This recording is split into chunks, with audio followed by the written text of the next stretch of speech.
আমাদেরকে যখন দাওয়াত দেয়, আপনারা তো ভাবেন শুধুমাত্র মনে হয় মাহফিল করি টাকার জন্য, তাই মাহফিলগুলোতে দৌড়াই, এটা দেখতে মনে হয় আপনাদের। কিন্তু আলহামদুলিল্লাহ জামাত ইসলামীর ছাত্র শিবিরের এই দল, আমি বলেছি শুরুতে, দলে থাকতে পারার সৌভাগ্য। জামাত ইসলামী যে দাওয়াত দেয় প্রকৃত অর্থে এটাই হচ্ছে নবীদের দাওয়াত। অনেকে বলে যে আপনারা তো জিকির আজকার কম করেন, ভুল কথা।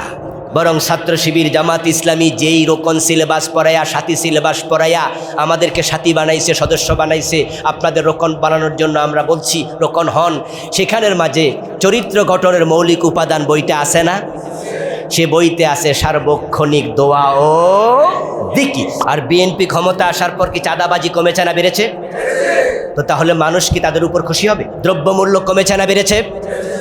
কয়দিন আগে তেলের জন্য আল্লাহ আকবার সারা দেশ হাহাকার করেছে, জামাত ইসলামীকে কমিটিতে নিয়েছে, আলহামদুলিল্লাহ প্রশমিত হয়ে গেছে।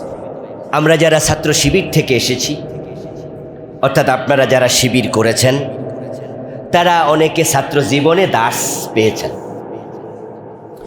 আর যারা সরাসরি জামাতে যুক্ত হয়েছেন গত 15 বছরের ভিতরে, তারা হয়তো দাস অনেকে পান নাই, কারণ গত 17 বছর দাসের কোনো পরিবেশ ছিল না। দাস আমরা দেই নির্দিষ্ট একটি সিস্টেমে। তো যেহেতু এটা শিক্ষা শিবির, কাগজ কলম সাথে আছে, এজন্য দাসের সিস্টেমটা আপনারা রপ্ত করবেন, নিজেরা এটাকে আত্মস্থ করবেন। আমি যা করলাম ফার্স্ট অর্থসহ তেলাওয়াত, এবার আমি যা করছি ফার্স্টটি আমরা এই সূরা নিয়ে কিছু কথা বলবো, তারপরে ব্যাখ্যা। সূরা আন-নাহল পবিত্র কোরআন মাজিদের 114 সূরার মাঝে ক্রমিক নাম্বারের দিক থেকে 16 অবতীর্ণ হয়েছিল মক্কায়। এজন্য আমরা রাসূলের মক্কি জীবনের সূরা হিসাবে নাম বলি সূরা মক্কি। এই সূরাতে মোট আয়াত সংখ্যা 128, রুকু সংখ্যা 16। আমাদের দার্সের তেলাওয়াতকৃত অংশ আয়াত নাম্বার 125। এই সূরার 68 নম্বর আয়াত থেকে এই সূরার নাম রাখা হয়েছে সূরাতুন নাহল। আল্লাহ তাআলা 68 নম্বর আয়াতে বলছেন, ওয়াহা রাব্বুকা ইলান নাহল আনিত্তাখিযি মিনাল জিবালি বুয়ুতা। আমি মৌমাছির নিকট ওহী করেছি, হে নবী আপনার রব মৌমাছির নিকটে ওহী পাঠাইছে। ওহী পাওয়া এটা নবীদের নবুয়তের লক্ষণ, কিন্তু আল্লাহ তাআলা ওহী শব্দটাকে নবী ব্যতীত অন্যদের শানেও একাধিক জায়গায় ব্যবহার করেছেন। তার মাঝে এটা একটা,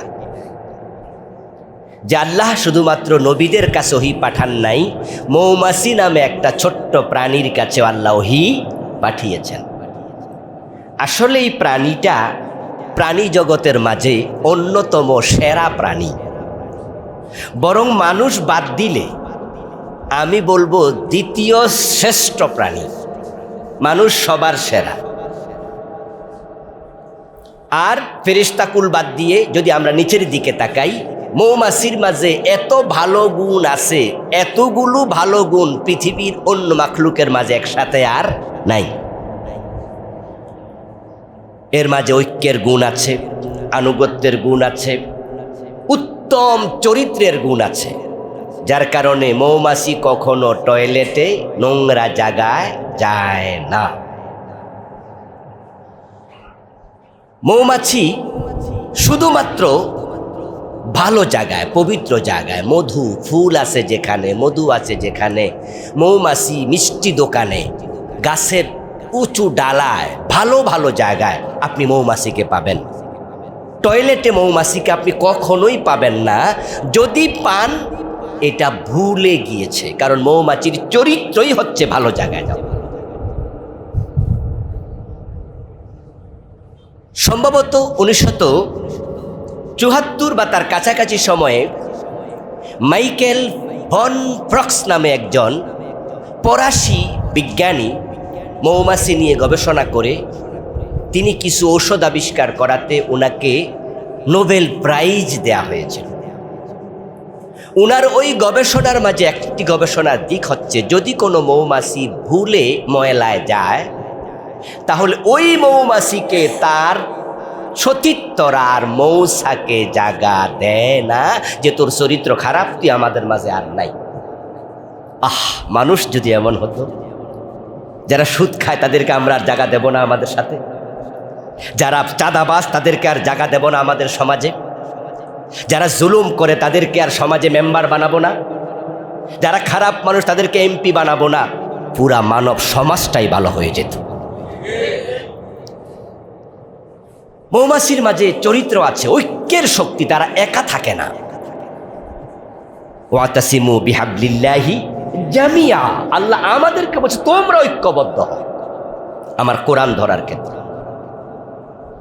মৌমাছি একটা মৌরানীর আনুগত্য করে যদি সেই মৌসাকে 10,000 পোকাও থাকে। ওই 10,000 মৌমাছির ভিতরে নেতা হয় কয়জন? অনলি 1% মৌরানী। সে যায় যেদিকে, বাকি 10,000 তাকে ফলো করে। আমরা যখন হজে যাই আমাদের সংখ্যা হয় 25 থেকে 30 লাখ কম বেশি। সেখানে হজের আমির হন কয়জন? খুতবা দেয় কয়জনে? মসজিদে নববীতে যখন নামাজ হয় তখন নামাজ পড়ে 10 থেকে 12 লক্ষ লোক একসাথে। ইমাম হয় কয়জন? মৌমাছির ভিতরে মৌরানী কয়টা? কিন্তু আমাদের সমস্যা হলো আমরা মসজিদে হুজুর মানি, মসজিদের বাহিরে আর ইমাম মানি না। পৃথিবীতে মুসলমানের সংখ্যা এখন প্রায় 200 কোটি কাছাকাছি। ইসলামী রাষ্ট্র, মুসলিম রাষ্ট্রের সংখ্যা 65 যা আমাদের ওআইসিতে তো আমরা 57টা আছি। 65টা মুসলিম রাষ্ট্র যদি একজনকে নেতা বানাইতে পারত, আর 200 কোটি মুসলমান একজনের কথা মানত, আর ওই একজন নেতা যদি জাতিসংঘের দিকে আঙ্গুল তুলে বলতো পৃথিবীর কোথাও মুসলমানের গায়ে হাত দেয়া যাবে না, দিলে তোমাদের সাথে আমরা নাই, আমরা 65 রাষ্ট্র মিলে তোমাদের বিরুদ্ধে দাঁড়াবো, পৃথিবীর কোন দেশে মুসলমানের দিকে কেউ আঙ্গুল তুলতে আর সাহস করত না। কিন্তু আমরা কি একজনকে নেতা বানাইতে পারছি? মৌমাছি নিয়ে কথা বলে সময় নষ্ট করার সুযোগ আমার নেই, কারণ বেলাল ভাই আমাকে বলেছে আলোচনার বিষয়ে দাওয়া, যা সূরা প্রসঙ্গে এসেছে বিদায় সামান্য কথা বলছি। আল্লাহ তাআলা এমনিতেই সূরা নহল নাম রাখেন নাই। ফেইলুল হাকিম লা ইয়াখলু আনিল হিকমা। আল্লাহ তাআলা মহাবিজ্ঞানী, উনার প্রতিটা কাজের মাঝে নিশ্চয়ই হিকমত আছেই। তো সূরাতুন নাহলের নামকরণ সম্পর্কে সংক্ষিপ্ত কথা শেষ। তারপর শানে নজুল। আমি যে আয়াতে কারিমা পড়েছি এটা হচ্ছে নির্দেশনামূলক আয়াত। আল্লাহ নবীজি সাল্লাল্লাহু আলাইহি ওয়াসাল্লামকে উম্মতের কাছে কিভাবে দাওয়াত পৌঁছাতে হবে তা তিনি নবীজিকে এই আয়াতের মাধ্যমে শিখিয়েছেন। তো যে সমস্ত আয়াত সাধারণত বিবৃতিমূলক হয়, নির্দেশনামূলক হয়, অথবা শরীয়তের বিভিন্ন অর্ডারের অংশ হয়, ওইগুলোর শানে নজুলের প্রয়োজন হয় না। এজন্য কোরআনের সকল আয়াতের শানে নজুল নেই। আজকের তেলাওয়াতকৃত আয়াত তাই, এটার আলাদা কোনো শানে নজুল পাওয়া যায় না। আল্লাহ তাআলা নবীজি সাল্লাল্লাহু আলাইহি ওয়াসাল্লামকে মূলত এই আয়াতে কারিমাতে কিভাবে দাওয়াহ দিতে হয় তার হিকমা, পন্থা শিখিয়েছেন, কৌশল শিখিয়েছেন। তা আপনারা যারা জামাত ইসলামীর বাছাইকৃত কর্মী, এই দেশের লক্ষ জনতার কাছে এখনো জামাত ইসলামীর দাওয়াত ঠিক সেভাবে পৌঁছেনি যেভাবে পৌঁছা উচিত। বিশেষত গত 17 বছরের মেচাকারের কারণে, জুলমের কারণে যে সমস্ত ইয়াং ফোর্স যাদের বয়স বর্তমানে 25 থেকে 30, যারা ইউনিভার্সিটি থেকে মাত্র বের হলো অথবা ইউনিভার্সিটিতে পড়ছে, তাদের 90% কম বেশি তারা ছাত্র শিবিরের দাওয়াতটাও পায় নাই। কারণ যে ছেলেটার বয়স এখন 30, 17 বছর আগে তার বয়স ছিল 13। তো 13 বছর বয়সে সে ছিল ক্লাস 7-এ নাকি ক্লাস 8-এ। তো ক্লাস 7, 6-এ তো শিবিরের দাওয়াত তুলনামূলক কম যায়। শিবিরের দাওয়াতটা 8, 9-এর দিকে অথবা ইন্টারমিডিয়েট ইউনিভার্সিটি লেভেলে। তাহলে 13 বছর 17 বছর আগে সে দাওয়াত পায়নি, আর গত 17 বছরে দাওয়াত পৌঁছানোর কোনো পরিবেশ আমরা পাইনি। তো দুটা মিল একসাথে যা হলো যে 25-30 বছর বয়স্ক বাংলাদেশের প্রায় 4 থেকে 4.5 কোটি যারা আগামী দিন রাষ্ট্র চালাবে, যারা আগামী 10 বছর পরে পুরা দেশের তারাই হবে রোকন, স্তম্ভ, ফিলার, তারা দাওয়াত থেকে বঞ্চিত। আল্লাহর বড় দয়া, আল্লাহ তাআলা জুলাই বিপ্লবের মাধ্যমে আমাদেরকে দাওয়াতি কাজের পরিবেশ করে দিয়েছেন।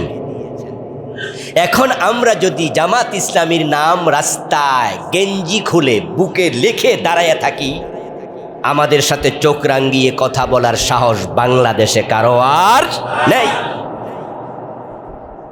তো যে আল্লাহ আমাদেরকে উন্মুক্ত পরিবেশ করে দিলেন, আল্লাহর দেয়া নেয়ামতের শুকরিয়া করা আমাদের জন্য উচিত। কারণ নেয়ামতের শুকরিয়া না করলে আল্লাহ নেয়ামত কেড়ে নিতে পারেন, সেই ক্ষমতাও আল্লাহর আছে। ইখওয়ানুল মুসলিমিন ইতিহাসের দিকে তাকান। মুরসি ইখওয়ানের ভাইয়েরা দীর্ঘ জুলমের পরে নির্বাচনে এসে তারা রাষ্ট্র ক্ষমতায় চলে গেলেন, সরকার গঠন করলেন। কিন্তু মাত্র 1 বছরের ব্যবধানে তাদেরকে আবার জেলখানায় চলে যেতে হলো, কেউ ফাঁসির মঞ্চ পর্যন্ত। আমি এটা বলবো না যে তারা নেয়ামতের শুকর করেননি তাই, বরং হতে পারে সেটা আল্লাহর আরেকটা পরীক্ষা। কিন্তু 1 বছরের ব্যবধানে তো সে ভালো পরিবেশটা আর নেই। তা আমরা পেয়েছি আলহামদুলিল্লাহ ভালো পরিবেশ 17 বছর পর। এটাকে যদি আমরা কাজে না লাগাই, পরিবেশ আবার উল্টে যাওয়ার কি সম্ভাবনা নেই? এটা তো আল্লাহর নিয়ম, লানাবলুওয়ান্নাকুম বিশাইয়্যিম মিনাল খাউফ। খাউফ আবার আসতে পারে। যেমন আজকে কিন্তু খাউফ নাই। আজকে আমাদের বেলাল ভাই, মাহফুজ ভাই দাওয়াত পাঠাইছে, দৌড় মেরে চলে আসছেন। আসার সময় কেউ কিন্তু বাড়িতে নিজের স্ত্রী অথবা মাকে বলে আসেন নাই যে মা দোয়া করো, যাইতাছি, আল্লাহ জানে বিকালে আসি কিনা, এরকম কেউ বলে আসছেন? কিন্তু আজ থেকে 5 বছর আগে আপনি বলছেন এটা আপনার একটা আবেগ, কিন্তু এখানে কি অ্যারেস্ট হওয়ার সম্ভাবনা আছে নাকি? তো কেন বলে আসছেন? আমি সেটা বুঝাইছি। আজ থেকে 5 বছর আগে আমরা একসাথে বিয়ের দাওয়াতে যাওয়ার সময় বলে যেতাম, কারণ বিয়ের দাওয়াত খাওয়া অবস্থায় গোপন মিটিং বলে অ্যারেস্ট করা হয়েছে, এমন ঘটনাও ছিল। ওয়ালানাবলুওয়ান্নাকুম বিশাইয়্যিম মিনাল খাউফ। খাউফ দিয়ে আল্লাহ শুরু করেছেন তার পরীক্ষা। সারাক্ষণ শুধুমাত্র টেনশন কাজ করত, রাতের বেলায় ঘুমাতে গেলেও টেনশন কাজ করত, এই ঘুম অবস্থায় দরজায় কড়া নাড়ে কিনা পুলিশ। কিন্তু আল্লাহ দিয়েছেন খাউফের বিপরীত আমানা। এবার বলুন তো, যে সমস্ত আল্লাহর বান্দারা ইসলামের দাওয়াত, ইসলামী আন্দোলনের দাওয়াত, জামাত ইসলামীর দাওয়াত, ছাত্র শিবিরের দাওয়াত পায় নাই, এই আজকের নিরাপদ পরিবেশে ওদের কাছে দাওয়াত পৌঁছানো আমাদের দায়িত্বে আছে না নাই? সুম্মা লাতুসআলুন্না ইয়াওমাইযিন আনিন নাঈম। আল্লাহ তাআলা কোরআন মাজিদে বলছেন, সেদিন তোমাদেরকে অবশ্যই নেয়ামতের ব্যাপারে প্রশ্ন করা হবে। এখন দাওয়াতি ময়দানে আমাদেরকে ঝাঁপিয়ে পড়তে হবে। জামাত শিবিরের নাম লোকজন শুনে ফেলেছে, আলহামদুলিল্লাহ। গত 17 বছরেও আমাদের নাম আমরা বলা লাগে নাই, শেখ হাসিনাই কইছে, সারা দিনে কইতো আওয়ামী লীগ। টেলিভিশন খুললে তো জামাত শিবির ছাড়ার কোনো কথাই ছিল না। এই জন্য তারা আমাদের নামটা জাতিকে ভুলতে দেয় নাই, এজন্য শেখ হাসিনারে ধন্যবাদ। না হয় তারা যদি আমাদের নামে 17 বছর নিজেরা না নিত, তো আমাদের তো নেয়ার কোনো পরিবেশ ছিল না। তাহলে হয়তো নতুন প্রজন্ম শিবির আর জামাত যে একটা সংগঠন হয়তো তারা জানতো না, কমপক্ষে ওরা মুখস্থ করাইছে। তারা ছাত্র শিবিরের ব্যাপারে যে মেসেজ দিয়েছে সেটা হচ্ছে শিবির মানি রাজাকার, রক্কাটা, ইত্যাদি ইত্যাদি।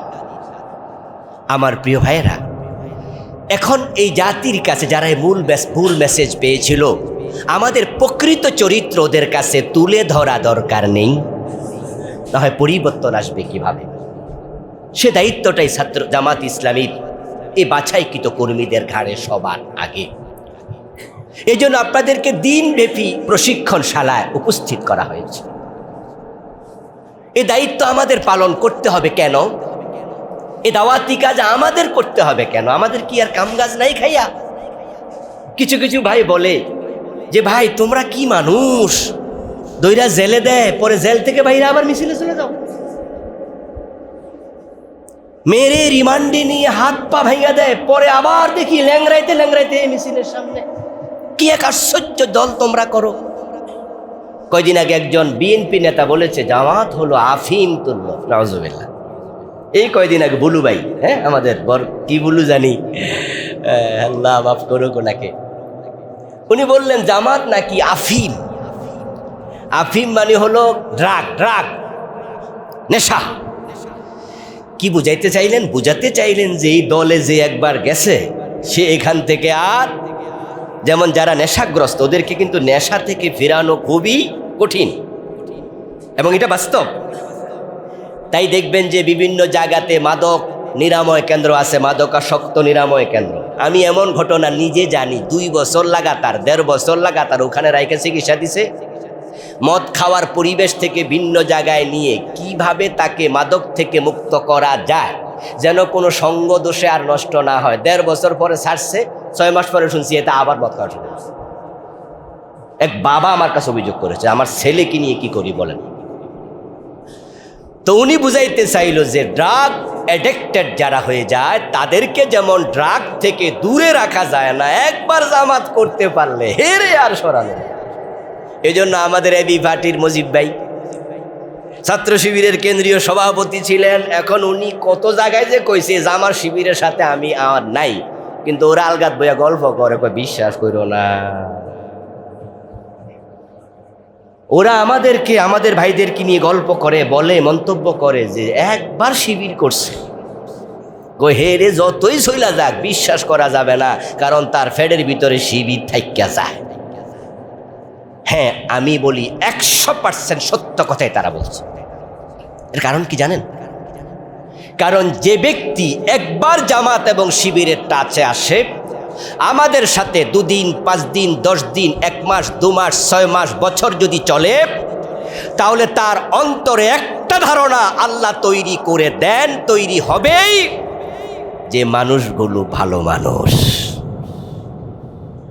এই দলটা একটি ভালো দল। আলহামদুলিল্লাহ, নবী মুহাম্মদ সাল্লাল্লাহু আলাইহি সাল্লামের যারা দুশমন ছিল তারা যখন নিজেরা আলাদা হতো তখন তারাও বলতো দুশমনি যতই করি মুহাম্মদ কিন্তু ভালো ছেলে। তিরমিজিতে এসেছে আবু জেহেলের একজন বিশ্বস্ত সহচর নাম ছিল আখনাস ইবনে শুরাইক। আখনাস ইবনে শুরাইক একবার আবু জেহেলকে বলছে, নেতা, আপনার ভাতিজা, আমাদের ভাতিজা, বাবা মরা সন্তান মুহাম্মদ ইবনে আব্দুল্লাহ, সে তো কত ভালো ছেলে, আমাদেরই তো কোলে পিঠে করে মানুষ করেছি, এখন আপনার নেতৃত্বে আমরা তার বিরুদ্ধে যা করছি না, আমার আর ভালো লাগে না নেতা। আমরা ওরে কবি বলি, গণক বলি, জাদুকর বলি, পাগল বলি, ওরে ধরে আমরা 7ম সনে নবুয়তে জেলে দিলাম, 3টা বছর শিবে আবি তালেবে বন্দি কইরা রাখলাম। নেতা, আপনি আজকে এখানে একা আছেন, আপনি আর আমি ছাড়া এখানে কেউ নাই, আমি জানতে চাই আসলে কি পোলাটা খারাপ? আবু জেহেল তখন বলেছিল, আখনাস, কেউ শুনলে বিপদ, যেহেতু তুমি আর আমি আছি, আর কেউ নাই। সত্য কথা হলো সে যে আল্লাহর নবী, এটাতেও কোনো সন্দেহ নাই, কারণ মুহাম্মদ ইবনে আব্দুল্লাহ জীবনে কোনো মিথ্যা কথা বলে না। সে যে নবুয়তের দাবি করছে, এই দাবিটাও মিথ্যা না। এ কথা বলার সাথে সাথে আখনাস বলল, আরে আমি তো আপনার আগে টের পাইছি, শুধু আপনার ডরে কই না। কারণ তার যে চরিত্র, তার যে কথা, তার যে স্বভাব, এটা তো নবী ছাড়া কারো হয় না। এত গালিগালাজ, এত জুলুম, কিন্তু সেই গালির জবাবে একটা গালিও দেয় না।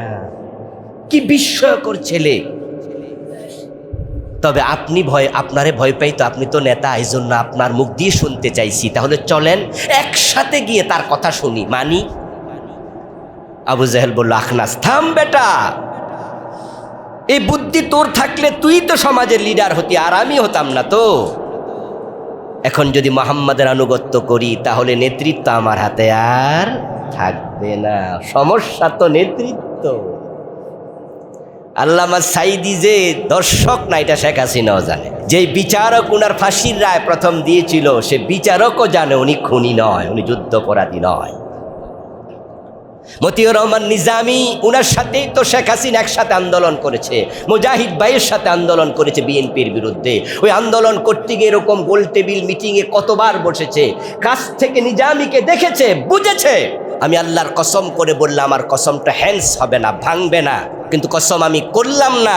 শেখ হাসিনা নিজেও জানতো নিজামীর মতো লোক দর্শনকারী হতে পারে না। কিন্তু সমস্যা তো নেতৃত্ব, সমস্যা তো নেতৃত্ব। নেতৃত্বের কারণেই যত ঝামেলা পৃথিবীতে। চেয়ার নিয়ে টানাটানি হয়। জামাতকে ক্ষমতা আসতে দেয়া হবে না। এবার মানুষ আমাদেরকে যেভাবে রিসিভ করেছিল, যেভাবে ভোট দিয়েছিল, আলহামদুলিল্লাহ আমরা প্রায় 2.5 কোটি ভোট পেয়েছি। 37% কাস্টিং ভোটের আমরা পেয়েছি, অভাবনীয়। যদি ইলেকশন ইঞ্জিনিয়ারিং না হতো, হতে পারতো আমরা 150 আসন না পেলেও আমরা কাছাকাছি চলে যেতাম। আর 150 আসনের বেশি হওয়াটাও অবাক হওয়ার মতো ছিল না। উপদেষ্টা রিজওয়ানা সাক্ষাৎকারে নির্বাচনের পরে সুস্পষ্টভাবে বলেছেন, আমরা তাদেরকে মেইন স্ট্রিমে আসতে দেই নাই। ডিপ স্টেট, রাষ্ট্রের বিভিন্ন সংস্থা, আন্তর্জাতিক বিশ্ব আমাদেরকে ক্ষমতা আসতে দেয়নি। ক্ষমতাই তো সমস্যা, নেতৃত্বই তো সমস্যা। ডাক্তার শফিকুর রহমান যে একজন ভালো নেতা, ভালো মানুষ, এটা বিএনপির লোকেরা নির্দ্বিধায় স্বীকার করে।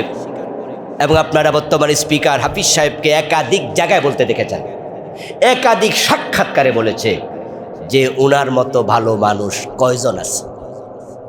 উনি বিরোধী দলীয় এমন নেতা হয়েছে, বাংলাদেশের 54 বছরের ইতিহাসে এমন বিরোধী নেতা আর হয় নাই।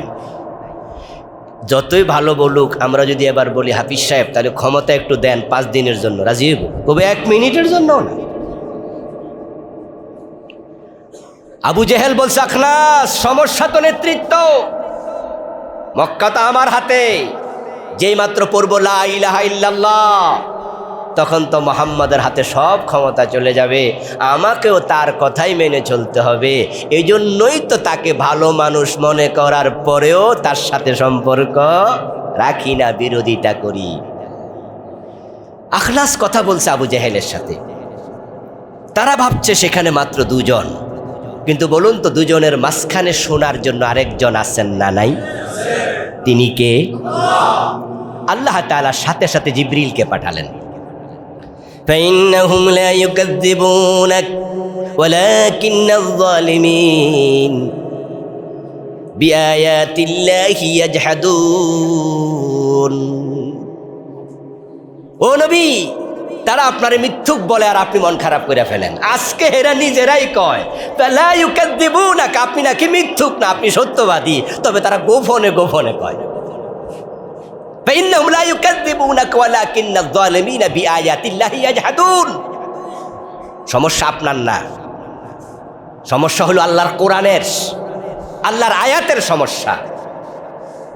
এ কোরআন আসার আগে তারা তো আপনারে কোলে তুলে নাচত, আপনারে আলামিন বলতো, আপনাকে আসাদিক বলতো। যেই মাত্র আপনি কোরআনের কথা বলছেন, তখনই আপনি গণক, আপনি কবি, আপনি জাদুকর, আপনি পাগল, আপনি এই, আপনি সেই। সমস্যা তো আল্লাহর আয়াত। তারা আল্লাহর আয়াতকে অস্বীকার করছে, আপনাকে নয়। তারা আপনাকে ভালো মানুষ বলে।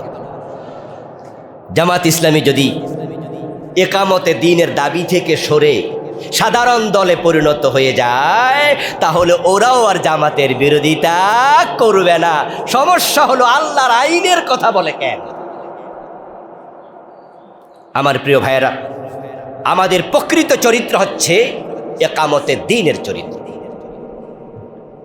বানিয়ে জামাত মাওলানা মওদুদী রহমতুল্লাহ আলাই, তিনি এই দেশে জামাত ইসলামী নামক একটি সংগঠন 1941 সনে প্রতিষ্ঠিত করলেন, যখন ব্রিটিশ যুগ ছিল।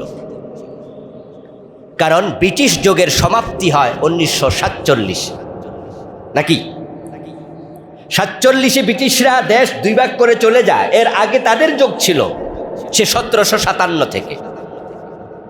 মাওলানা মওদুদী রহমতুল্লাহ আলাই তখনই দেখলেন যে ইংরেজরা এই দেশটাকে ধরে রাখতে পারবে না। তিনি তো অনেক বড় পণ্ডিত ছিলেন, দার্শনিক ছিলেন।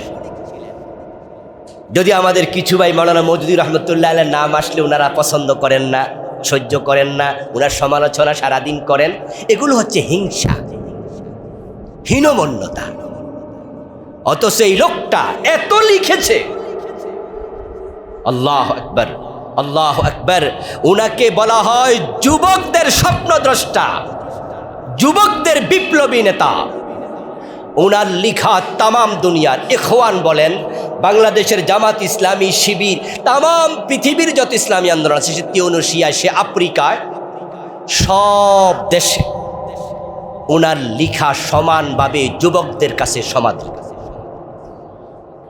আমি গত শনিবার, এর মানে হচ্ছে আজকে কি বার? শনিবার। গত শনিবারের ওলামাদের একটি হালাকা হয়েছিল, সেটা কাটাবন মসজিদে। আমরা প্রতি মাসে একবার সে হালাকা অনুষ্ঠান করি। সেখানে 1 ডজনের বেশি আজহারি আলেম থাকে। এই গত হালাকাতেও ছিল 5-7 জন আজহারি, 3 জন ছিল মাদানী। আর বাংলাদেশের প্রাজ্ঞবিজ্ঞ অনেক আলেম থাকে। ওই প্রোগ্রামটার আমি পরিচালক, আমি এটার সভাপতি, মাসে একবার করি। ওখানে মদিনা বিশ্ববিদ্যালয় থেকে ফারেগ হওয়া কমপক্ষে আজ থেকে আরও 25-30 বছর আগে প্রফেসর আনম রশিদ আহমদ মাদানী, উনি ওনার বক্তৃতায় বলছিলেন এই শনিবারে যে উনি মদিনা বিশ্ববিদ্যালয় থাকাকালে কোনো এক জায়গায় তিনি একটা ছাত্রের কাছে পৃথিবীর অন্য কোনো দেশ, সিয়েরা লিওন নামটা মনে পড়ল, বললেন সিয়েরা লিওনের এক ছাত্র, ওর সাথে আমি কোন প্রসঙ্গে মওদুদীর নাম বলেছি। বলাতে সে বলছে, হাল তারিফ মওদুদী, তুমি মওদুদীকে চিনো? তা আমি বললাম, কেন চিনবো না, আমি তো বাংলাদেশের, আর মওদুদী তো ইন্ডিয়ার মানুষ, পরে পাকিস্তানে গেল, আর পাকিস্তান বাংলাদেশ তো এক দেশ, কিন্তু তুমি চিনো কিভাবে, তুমি তো সিয়েরা লিওন। সে বলতেছে, মাওলানা মওদুদী আমার সিয়েরা লিওনের যুবকদের মাঝে বিপ্লব তৈরি করেছে, তার লেখা। আমাদের রশিদ স্যার বলতেছেন, এরপর থেকে ছাত্র ভাই যতদিন আমার সাথে ছিল, তার মহাব্বত, ভালোবাসা আগের চেয়ে অনেক বেশি আমার সাথে বেড়ে গেল। শুধু একটা নামের পরিচয়, সেটা হচ্ছে মাওলানা মওদুদী। আপনি হিংসা করেন, ওনাকে লিবিয়ার আলেমরা ওস্তাদ আল্লামা বলে। আপনি হিংসা করেন সিয়েরা লিওনের সেই ছাত্র, উনার নাম শুনে তার বুক কেঁপে ওঠে। আপনি হিংসা করেন পৃথিবীর ডজন ডজন বিশ্ববিদ্যালয় ওনার লিখা পাঠ্যসূচিতে আছে। আপনার হিংসা কিছু আসে যায় না, চামচিকি চোখ বন্ধ করে রাখলে সূর্যের আলো নিবে না। তো 1941-এ মাওলানা মওদুদী জামাত কেন বানালেন? তখন তো ইংরেজদের আমল, কারণ তিনি দেখেছিলেন ইংরেজরা এই দেশে বেশি দিন আর থাকতে পারবে না, চলে যাবে, হিন্দুদের উপরে সকল ক্ষমতা রেখে দিয়েছে, হিন্দুরা আমাদের ডমিনেট করবে। তখন তিনি ভাবলেন মুসলমান আছে উপমহাদেশে তখনই 20 কোটির বেশি। বাংলাদেশে ছিল 7.5 কোটি, পাকিস্তানে ছিল 10 কোটি, ইন্ডিয়াতে ছিল এরকম 10 থেকে 15 কোটি। তখনও দেশ বিভক্ত হয়নি, তখনই মুসলমান ছিল 25 কোটির বেশি। এ মুসলমানগুলাকে ঐক্যবদ্ধ করলে 313 জন যদি বদরে ইসলাম বিজয়ী করতে পারে, 25 কোটি মুসলমান ঐক্যবদ্ধ হলে কি ভারত ইসলাম বিজয় করা যাবে না? তাই তিনি ইংরেজদের আমলে জামাত ইসলামী বানিয়েছেন। তারপর 47-এ দেশ হয় বিভক্ত। আমরা বাংলাদেশ পেলাম, ওরা পাকিস্তান পেল। যদিও আমরা পেয়েছি পূর্ব বাংলা। 71-এ এসে আমরা পেয়েছি সরাসরি বাংলাদেশ। মুসলমান বর্তমানে আমাদের এখানে 20 কোটির কাছাকাছি। পাকিস্তানে মুসলমান আছে 25 কোটির মতো। কিন্তু বলুন তো আমরা কি ইসলামী রাষ্ট্র পেয়েছি? তিনি স্বপ্ন দেখেছিলেন সে ব্রিটিশ পিরিয়ডে, আমরা একটি ইসলামী রাষ্ট্র চাই, আমরা দিন প্রতিষ্ঠিত করতে চাই। এই স্বপ্ন দেখে তিনি জামাত ইসলামী বানিয়েছিলেন। তা আমরা আজকে জামাতের কর্মী। 54 বছরের বাংলাদেশ, আমরা এই দেশটাকে এখনও আল্লাহর আইন দিয়ে একটা দিনও পরিচালনা করতে পারিনি। এটা কি আমাদের অন্তরে দুঃখের কারণ হওয়া উচিত নয়? তো স্বপ্নদ্রষ্টা এই দলের চেয়েছিলেন ইসলামী রাষ্ট্র, আমরাও তাই কর্মী হয়েছি এই দলের, আমরাও চাই একটি ইসলামী রাষ্ট্র। ওরা আমাদেরকে চিনিয়েছে মানুষের কাছে খুনি, দর্শক, যুদ্ধাপরাধী, রক্কাটা দল হিসাবে। আল্লাহর দেয়া সুযোগটা কাজে লাগিয়ে এবার নিজের চরিত্রটা মানুষের কাছে তুলে ধরার জন্য দাওয়াতি ময়দানে ঝাঁপিয়ে পড়া দরকার আছে না নাই? এখন দাওয়াতি চরিত্র কি? দাওয়াতের মিশনটা কেন আমরা নিলাম? কারণ এটা নবীদের কাজ।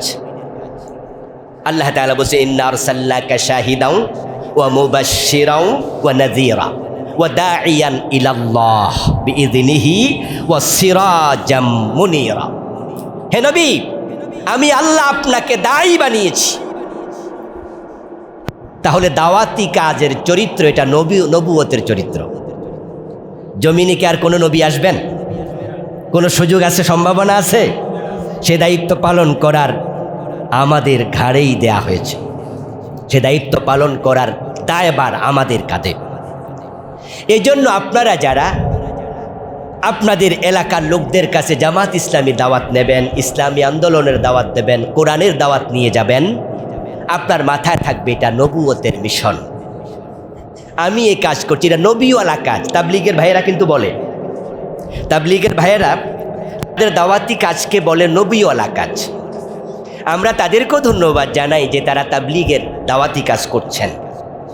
কিন্তু একটু ভিন্নতা আমাদের সাথে তাদের আছে, সেটা হচ্ছে তারা দাওয়াত দেন 6 উসুলের। কারো কোনো দ্বিমত আছে? তাবলীগের দাওয়াত জানেন তো, আমি বিশ্ব ইজতেমায় গিয়েছি 5 থেকে 7 বার। এই জন্য তাবলীগের বাইরের কাছে গেলে আমি বলি, আমি কিন্তু আপনাদেরই একজন। কারণ একজন লোক দেখার জন্য 2-1 বার ফাঁকে ফুঁকে যেতে পারে, কিন্তু 5 থেকে 7 বার যেত না যদি সে তাবলীগকে ভালো না বাসে। আমি তাবলীগকে ভালোবাসি। কেন ভালোবাসি জানেন? ভালোবাসি কারণ তাবলীগের দাওয়াত পেয়ে বেনামাজি নামাজি হয়েছে এমন নামাজিও আছে। তাবলীগের দাওয়াতের কারণে মদখোর মদ ছেড়ে দিয়েছে এমন লোকও আছে। এই কাজটা তো আমার কাজ ছিল, এটা তাবলীগের ভাই করেছে, তাই সে আমার ভাই। আমি সরসিনা দরবারে গিয়েছি, ছাত্র জীবনে মৌকারা দরবারে গিয়েছি, ক্লাস 8-এর বছর গিয়েছি। আমি সরমনায় দরবারে গিয়েছি গত বছর 3 আগে। আমি বিভিন্ন পীরের দরবারে কামিল মাদ্রাসায় পাশ করেছি, ধামতি দরবারের মাদ্রাসা থেকে। আমি পীর সাহেবদেরও অনুরাগী, তাদেরও ভক্ত, তাদেরকেও ভালোবাসি। কারণ এই দেশে নবী আসে নাই, সাহাবী এসেছে তাও প্রমাণিত নয়। 3 জনের কথা আছে ইতিহাসে, সেটা খুব বেশি মজবুত কথা নয়। তাহলে এই দেশে ইসলাম প্রচার করেছে কারা? নিশ্চয়ই এখানে ইসলাম প্রচারের পিছনে ফুরফুরার ভূমিকা আছে, এখানে ইসলাম প্রচারের পিছনে অন্য অন্য দরবারের ভূমিকা আছে।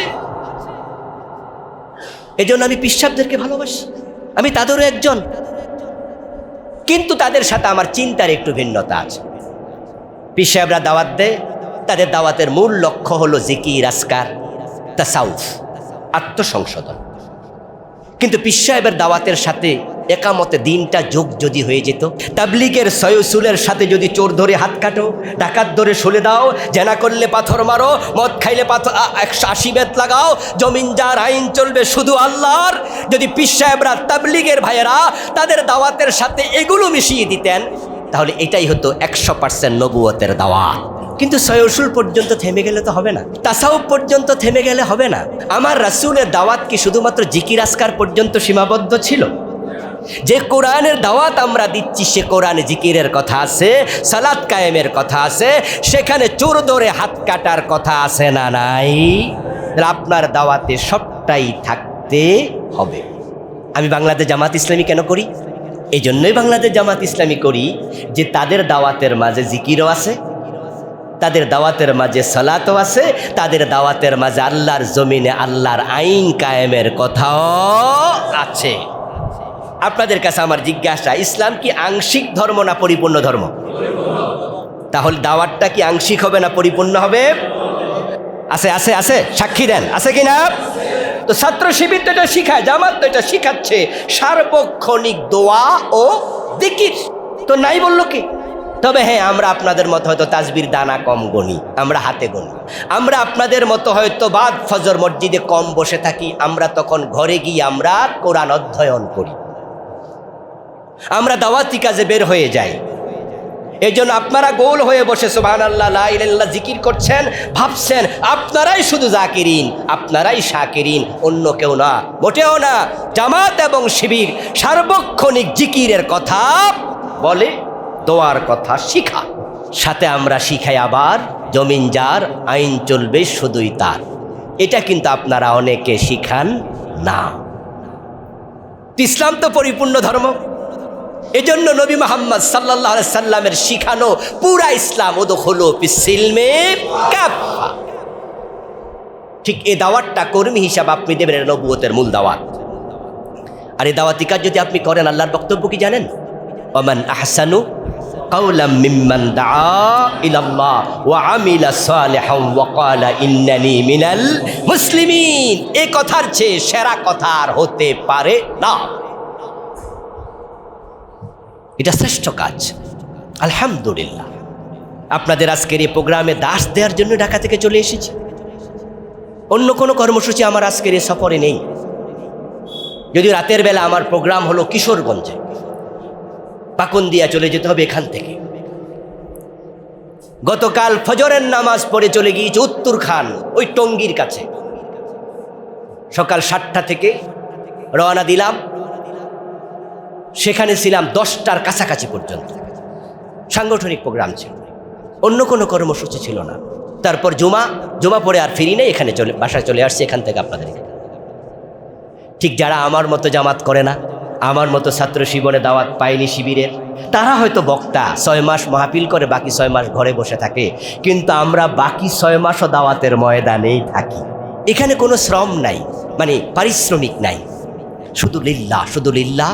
কারণ ছাত্র জীবনে শিখেছি ওমান আহসানু কাওলাম মিম্মান দাআ ইলাল্লাহ।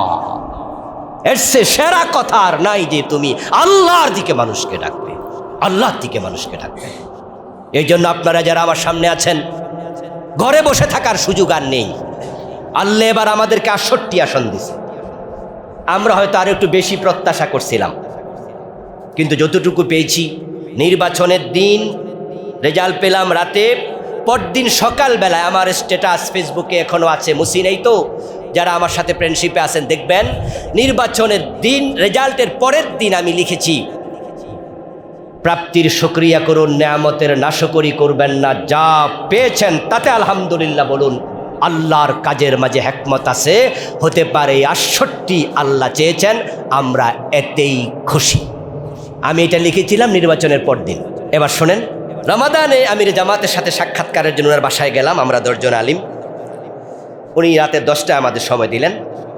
তো ওনার বাসা তো আপনার একবারে ওই যে বসুন্ধরার ওদিকে, যমুনা ফিউচার পার্কের পাশে। তো আমরা তারাবি ওখানে গিয়ে পড়লাম। তো তারাবি পড়ে তারপরে 10টার সময় ওনার বাসায় ঢুকলাম। 1 ঘন্টার মতো সময় দিলেন, 10 জন আলেম আমরা গেলাম। আমিরে জামাত আমাদেরকে বললেন যে এবারের নির্বাচনে আমরা যতটুকু পেয়েছি অতটুকু পেয়ে আমি ডাক্তার শফিক খুশি, মন থেকে খুশি। আপনারা কি খুশি? আমরা 10 জন একসাথে বলি যে আমরাও খুশি, আল্লাহ যা দেন তাতেই খুশি। কারণ এবার 150 পেয়ে ক্ষমতায় যাওয়া হতেও তো পারত, এই ক্ষমতাটাই আমাদের জন্য ক্ষতির কারণ। ক্ষমতায় যাওয়ার 15 দিন পরে আমাদেরকে ফেলে দিত, অথবা যখন দেখতো বিএনপি সহ অন্যরা যে জামাত ইসলামী 155 আসন পেয়ে গেছে, তারা পেয়েছে 145, তারা বিশাল বিরোধী দল। তারা নির্বাচনের পরদিন বলতে নির্বাচন বয়কট করলাম, পরের দিন লাগাতার 3 দিনের হরতাল ঘোষণা করলাম, তোমরা 155 আসন নিয়ে কেমনে সরকার গঠন করো আমরা দেখব, সরকার গঠন করার মিটিং করতে দেব না, আওয়ামী লীগ আসো। তারা দৌড় মাইরা রাস্তায় নেমে যেত, জাতীয় পার্টি নেমে যেত, হেফাজত ইসলামও দৌড় মারত, চরমোনাই তো আগ থেকে রেডি লাড়ি লইয়া। ঠিক নয় কি? ওনারা তো এখনো আমাদের বিরুদ্ধে এত কথা কয় যেটা বিএনপির বিরুদ্ধেও কয় না। জামাত কি সরকারি দল না বিরোধী দল? তা আমরা বিরোধিতা করবো, কিন্তু হেরা আমরা বিরোধিতা করতেছে সারাদিন। তাম পৃথিবীতে দেখা যায় যে মানুষ নর্মাল বিরোধিতা করে কোন দলের? সরকারি দলের। কার করে?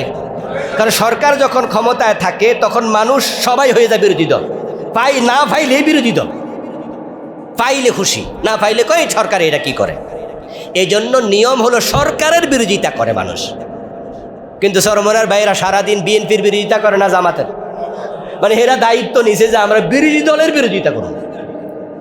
যদি বিএনপি নির্বাচনের পরদিন আমাদের বিরুদ্ধে আন্দোলনের ঘোষণা দিত, সবাই মিলে যদি রাস্তায় নেমে যেত, হতে পারত আমরা 160 আসন পেয়েও সরকার গঠন করতে পারতাম না। তখন পাশ করছি আমরা, বিএনপি কি সরকার গঠন করতে পারত? ওরা তো 145। সাংবিধানিক জটিলতা তৈরি হতো। তখন বলা হতো সেনাবাহিনীকে, ডক্টর জেনারেল ওয়াকার ক্ষমতাটা আপনি নেন। তখন ভারতের প্রেসক্রিপশনে জেনারেল ওয়াকার ক্ষমতা নিত আর ঘোষণা করত দেশের পরিস্থিতি ভালো নয়, তাই বাধ্য হয়ে আমি ক্ষমতা নিলাম। আর ক্ষমতা নিয়ে বলতো জামাত শিবির আবার পিটাও। তো 17 বছর মাইর খাইছেন, এখন তো একটু ভালো আছেন, কপালে এইটাও হয়তো আর জুটত না। কিন্তু আল্লাহ তাআলা চেয়েছেন যে না, এই লোকগুলাকে 17 বছর মাইর খাওয়াইছি, কমপক্ষে এবার বিরোধী দলে জায়গা দিয়া কিছুদিন 5 বছর শান্তি দেই, আর 5 বছর প্রশিক্ষণ নেক, হতে পারে আগামীতে আল্লাহ রাষ্ট্র ক্ষমতা দিয়ে দেবে ইনশাআল্লাহ। মন খারাপ করার কিছু নেই, সুযোগ কাজে লাগান। ধৈর্য ধৈর্য ধৈর্য। ওয়ালতাকুম মিনকুম উম্মাহ ইয়াদউনা ইলাল খায়র। তোমাদের মাঝে এমন একটি জাতি থাকা উচিত, দল থাকা উচিত, যারা মানুষকে আল্লাহর পথে, কল্যাণের পথে ডাকবে। তাহলে আমরা যারা জামাত ইসলামী করি, আমরা কি মানুষকে অকল্যাণের দিকে ডাকি? আমাদের দাওয়াতি কাজে হয়, প্রথম কলাম লিখো রিপোর্টে কোরআন অধ্যয়ন, দ্বিতীয় কলাম হাদিস অধ্যয়ন, তৃতীয় কলাম ইসলামী সাহিত্য অধ্যয়ন। আমরা মানুষকে কল্যাণ শিখাই, কল্যাণ। আমার দলে আসবা, হ্যাঁ, জামাত ইসলামীতে যোগ দিয়েছি কিছু কওমি আলেম, তো এইবারেও আমার হালাকার প্রোগ্রামে এসেছেন কয়েকজন কওমি আলেম, 2-1 জন একবারে নতুন বড় মুফতি। তো আসার পরে আমি বললাম, ভাই আমাদের সাংগঠনিক সপ্তাহ চলছে, সাথে বাইতুল মাল পক্ষ, তো বাইতুল মাল পক্ষে সবাই আনত বানাইতেছে, আমার রোকন আছে, আমার জুনে আলেম রোকন 24 জন, যারা বাংলাদেশের বড় বড় বক্তা, আমির হামজা ভাই, আব্দুল্লাহ আলামিন, সবে আমার জুনের ছিল। বড় হামজা ভাই চলে গেছে কুষ্টিয়া, তারেক মনোয়ার ভাই সহ সবাই। তো আমি বাইতুল মাল বাড়াচ্ছি, আপনি কত বাড়াবেন, আপনি কত বাড়াবেন। এখন কওমি ভাইয়ের কাছে এসে আমি একটু থামছি, তিনিও হাজির আছে, তিনি সমর্থক। আমি ওনাকে বুঝালাম যে ভাই এমন এক দলে যোগ দিছেন যে দলে আইলে টাকা দেয়া লাগে। আপনারা তো আলেম ওলামা মানুষ, সব জায়গায় মানুষ শুধু দেয়। আসলে তো যারা আলেম ওলামা তারা মসজিদে নামাজ পড়াইলে জুমার হাদিয়া পায়, মাহফিলে গেলে মাহফিলে হাদিয়া পায়, রাস্তাকে দোয়া চাইলো 1000 টাকার নোট দিয়া হাতের মাঝে গুজা দেয়, শুধু নেয়। কিন্তু শিবির জামাত কি শুধু কয় আমরা রে দেও। তা আমি বললাম, ভাই আমাদের দলের এটা সিস্টেম, যেখানে আসলে টাকা দিতে হয়। আমাদের রক্ষণ সিলেবাস, আমাদের কর্মী সিলেবাস রিপোর্ট সম্পূর্ণটাই কল্যাণ দিয়ে ভরা। আমরা শুরু করি কোরআন অধ্যয়ন দিয়ে, রিপোর্টের শেষ কলাম আত্মসমালোচনা। তোমাকে যে ভালো কাজের পথে আমরা ডাকছি, ভালো কাজের কথা বলছি, এই ভালো কাজ করতে গিয়ে আজকে দিনে কোনো ভুল হয়েছে কিনা আত্মসমালোচনা করো। রাতের বেলায় ঘুমানোর আগে যদি চোখ বন্ধ করে ভাবনায় উদয় হয়, আজকে তো একটা মিথ্যা কথা বলে ফেলেছি, আজকে তো চোখের খেয়ানত করেছি, আজকে তো এই কষ্টার ওয়াদা দিয়েছিলাম করি নাই, তাহলে ঘুমানোর আগে তুমি তাওবা করো, ইস্তেগফার করো। এমনও হতে পারে আজকের ঘুম তোমার জীবনের শেষ। ওয়ালতাকুম মিনকুম উম্মাহ ইয়াদউনা ইলাল খায়র। নবীজি সাল্লাল্লাহু আলাইহি সাল্লাম বলেছেন, যদি তুমি দাওয়াতি কাজ করো, মানুষকে আল্লাহর পথে ডাকো, তোমার কথা সব মানুষ শুনে ফেলবে এটা হবে না। নবীদের কথাও সব মানুষ শোনে নাই, কিন্তু একটা জিনিস আছে, ওমান দা ইলাই হুদিয়া ইলা সিরাতিম মুস্তাকিম। আমার রাসূল বলে, যে মানুষকে আল্লাহর পথে ডাকে, তার কথা মানুষ যদি নাও শোনে, অ্যাটলিস্ট আল্লাহ খুশি হয়ে তাকে হেদায়াত দিয়ে দেয়। আমরা তো হেদায়াত চাই, সবাই হেদায়াত চাই না? আমরা জান্নাতে যেতে চাই, জান্নাতে যাওয়ার জন্য জামাত শিবিরে আসছি। এটা জান্নাতমুখী কাফেলা। মনে রাখবেন, এমপি হওয়ার জন্য, চেয়ারম্যান, মেম্বার, নেতা, এগুলো হওয়ার নিয়তে কেউ জামাতে আসবেন না, আসার কোনো সুযোগই নাই। এটা পদ পদবীর জন্য আসা দলের নাম নয়। যদি কারো ভিতরে এমন থাকে যে জামাত করলে 14 গ্রামে যেহেতু জামাত ইসলাম ক্ষমতা, তাই এখন যদি আমি কর্মী হইতে পারি, আগামী মেম্বারটা মনে হয় আমারে দিব। মেম্বার চেয়ারম্যান হওয়ার জন্য তাড়াতাড়ি রোকন হয়ে যাও, কারণ জামাত ইসলাম রোকন না হইলে আবার চেয়ারম্যান দেয় না, রোকন হইলে তাড়াতাড়ি দেয়। এই জাতীয় চিন্তা যদি কারো ভিতরে থাকে, আপনি পরিশুদ্ধ হয়ে আসুন। আপনি নাফাক অবস্থায় এসেছেন, পবিত্র হয়ে আসুন। এটা শহীদের সংগঠন, এটা শহীদের সংগঠন। বরং যার ভিতরে নেতৃত্বের খায়েশ আছে, আমাদের সংবিধানে লেখা আছে, শিবিরের সংবিধানও আছে, জামাত ইসলামীর সংবিধানও আছে। নির্বাচনের সময় যিনি নির্বাচন কমিশনার থাকেন, তিনি পড়ে শোনান, যার নেতৃত্বের খায়েশ আছে তাকে ভোট দেয়া, যে নেতা হতে চায় তাকে আমরা নেতা বানাই না। এটা জান্নাতি কাফেলা। এ কথার অর্থ সবাই জান্নাতি নয়, কিন্তু জান্নাতমুখী কাফেলা। আমরা জান্নাতে যেতে চাই, এই জন্যই জামাত করি, এই জন্যই শিবির করি। তো যদি আপনি মানুষকে ইসলামের পথে ডাকেন, নবীজি বলে হুদিয়া ইলা সিরাতিম মুস্তাকিম, মানুষ হেদায়াত পাক আর না পাক, আল্লাহ খুশি হয়ে আপনাকে হেদায়াত দিয়ে দেবে। এটা কি বড় প্রাপ্তি নয়? قال رسول الله صلى الله عليه وسلم الدال على الخير كفاعله والدال على الشر كفاعله। আমার রাসূল বলেন, তুমি যদি মানুষকে ইসলামের পথে ডাকো, তাহলে তোমার এই ডাকার কারণে দলে যোগ দিল, এই লোকটা হতে পারে আজকে সমর্থক, কালকে হবে কর্মী, পরশুদিন হয়ে যাবে রোকন, তারপরে ইউনিয়ন আমির, তারপরে হয়ে যাবে থানা আমির, হতে পারে তোমার হাতের সমর্থক পরে হয়ে যাবে জেলা আমির। ঠিক তো, আজকে যিনি শাহজাহান ভাই আমাদের জেলা আমির, এক সময় কি এমন ছিল না যাকে যে সমর্থক বানিয়েছে? আমরা যারা আজকে আছি, আমাদের বেলাল ভাই জেলা সভাপতি ছিলেন, আজকে আলহামদুলিল্লাহ থানা সেক্রেটারি, আরও বড় নেতা হবেন। উনাকেও তো কেউ না কেউ শিবিরে যোগ করিয়েছিল। আমাকেও তো আমাদের এক ভাই শিবিরের ফরম পূরণ করিয়েছে। তাহলে এখন আমার মাধ্যমে যেই সমর্থক হচ্ছে, কর্মী হচ্ছে, রোকন হচ্ছে, দাওয়াতি কাজ হচ্ছে, সবটাই হবে তার আমল নামার সাদকায়ে জারিয়া। আপনি মরে যাবেন, আমিও মরে যাব, কিন্তু কিছু আমল মরে না, চালু থাকে, তার মাঝে এইটা একটা। এজন্য আমার প্রিয় ভাইরা, আপনার প্ল্যান থাকবে, আমি আরো 10 জনকে আনবো, আরো 10 জনকে নিয়ে আসবো। বরং 14 গ্রামে যেহেতু জামাত ইসলামী এমপি, এদিকে আমার দিকে, ওদিকে তাকানোর দরকার নাই। যেহেতু আমরা এখন 14 গ্রামের ক্ষমতায় আছি, বাংলাদেশের ক্ষমতায় বিএনপি, 14 গ্রামের ক্ষমতা তো আমরা, নাকি? এখানে দাওয়াতি কাজে কোনো অসুবিধা আছে? এখানে আপনার প্রোগ্রামে কোনো অসুবিধা নাই, দাওয়াতি কাজে অসুবিধা নেই, দিনে রাতে কোনো অসুবিধা নেই। 24 ঘন্টা আপনি জামাত শিবিরের বই নিয়ে হাঁটার আপনার এখানে সুযোগ আছে। তাহলে আপনি কেন করবেন না কাজ? এত সুযোগ পাওয়ার পরে 14 গ্রামের প্রতিটি রুমে রুমে, ঘরে ঘরে কেন দাওয়াত পৌঁছবে না? সুযোগ আল্লাহ দিয়েছে, কাজে লাগান, কাজে লাগাতে হবে। নবীজি বলছেন, তুমি যদি কাজে লাগাও, তুমি মানুষকে কল্যাণের দিকে ডাকো, কল্যাণ শিখাও, তাহলে এমন ব্যক্তির জন্য ইন্নাল্লাহা ওয়া মালাইকাতাহু, এরপর কি বলছেন, ইউসাল্লুনা আলা মুআল্লিমিন নাসিল খাইরা হাত্তা নামলা ফি জুহরিহা হাত্তাল হুদ ফিল বাহর।